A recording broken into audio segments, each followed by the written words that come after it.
আসসালামু আলাইকুম। কাছের ও দূরে যে যেখান থেকে আমার ভিডিওটি দেখছেন, আশা করি সবাই অনেক ভালো আছেন। আওয়ার্স কিচেন থেকে সবাইকে স্বাগত জানাচ্ছি আজকের রেসিপি দেখার জন্য। আজ আমি আপনাদের জন্য নতুন আরেকটি রেসিপি নিয়ে চলে এসেছি। আজকের রেসিপিতে দেখাবো পাট শাকের বড়া বা পাকোড়া। যে নামেই ডাকুক না কেন, পাট শাকের এই পাকোড়াটা খেতে খুবই মজাদার হয়ে থাকে। তো পাট শাকের পাকোড়া তৈরি করতে আমরা যেসব উপকরণ ব্যবহার করব তা আমরা সব কিছু মোটামুটি একত্রে গুছিয়ে নিয়েছি। তো আমি বাজার থেকে 2 পাট শাক কিনে এনে বেছে নিয়েছি এবং পাতাগুলো ভালো করে পরিষ্কার করে ধুয়ে কুচি করে কেটে নিয়েছি। তো এখানে আমার 350 গ্রামের মতো পাট শাক হবে। এখন দিয়ে দিব মুরগির বুকের মাংস। এখানে দিয়েছি 1/2 কাপ পরিমাণ মুরগির মাংস। এখন দিয়ে দিব কাঁচামরিচ, 1/4 কাপ পরিমাণ কাঁচামরিচ আমরা দিয়ে দিব। তো এখন আমরা দিয়ে দিব পেঁয়াজ কুচি। এখানে আমরা 1 কাপ পরিমাণ পেঁয়াজ কুচি দিয়ে দেব। হলুদের গুঁড়া দিব 1/2 চা চামচ পরিমাণ। মরিচের গুঁড়া দিব 1 টেবিল চামচ পরিমাণ। দিয়ে দিব পরিমাণ মতো লবণ। এখন আমরা দিয়ে দেব চালের গুঁড়া।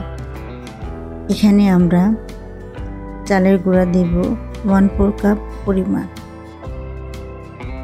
চালের গুঁড়াটা দেওয়ার পর আদা ও রসুনের বাটাটা দেব 1.5 টেবিল চামচ পরিমাণ।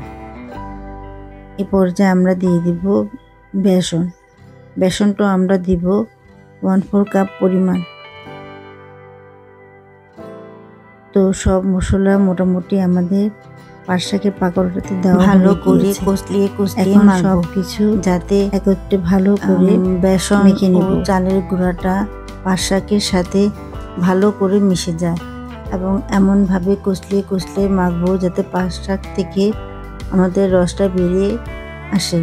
আমি যে কোনো শাক বা সবজির পাকোড়া যখন তৈরি করি আমি দেখেছি যদি একটু মুরগির মাংস ব্যবহার করি তাহলে এই স্বাদটা একেবারেই চেঞ্জ হয়ে যায় এবং খেতেও খুব ভালো লাগে।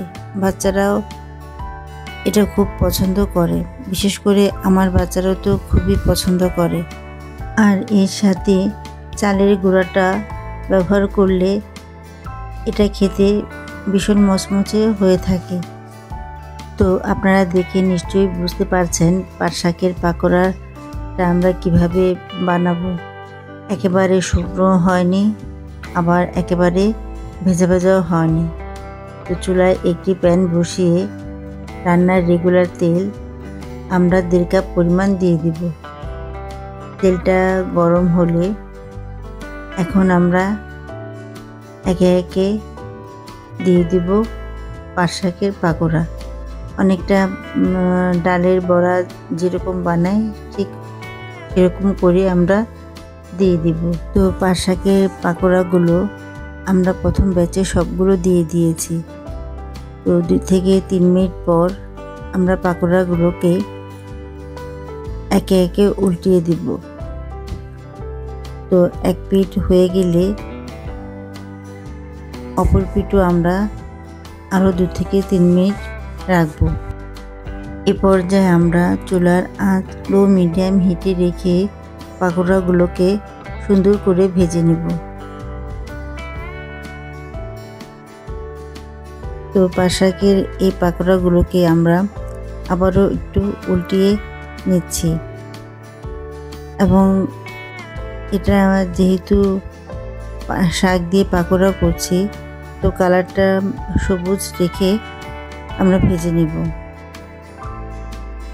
তো মোটামুটি পাট শাকের পাকোড়াটা আমাদের তৈরি হয়ে গিয়েছে। এখন একটি পরিবেশন প্লেটে তুলে নেব এবং গরম গরম পরিবেশন করব। তো পাট শাকের পাকোড়াটা খেতে কতটা টেস্টি হয়েছে আপনারা তৈরি করলে বুঝতে পারবেন। হুবহু এই রেসিপিতে একবার তৈরি করে দেখতে পারেন, ইনশাল্লাহ ভালো লাগবে বলতে পারি। আর ভালো লাগলে আমার চ্যানেলটাকে সাবস্ক্রাইব করে রাখতে পারেন পরবর্তী সব নতুন রেসিপির জন্য। তো সবাই অনেক ভালো থাকবেন আর আমার জন্য দোয়া করবেন। ততক্ষণ পর্যন্ত আল্লাহ হাফেজ।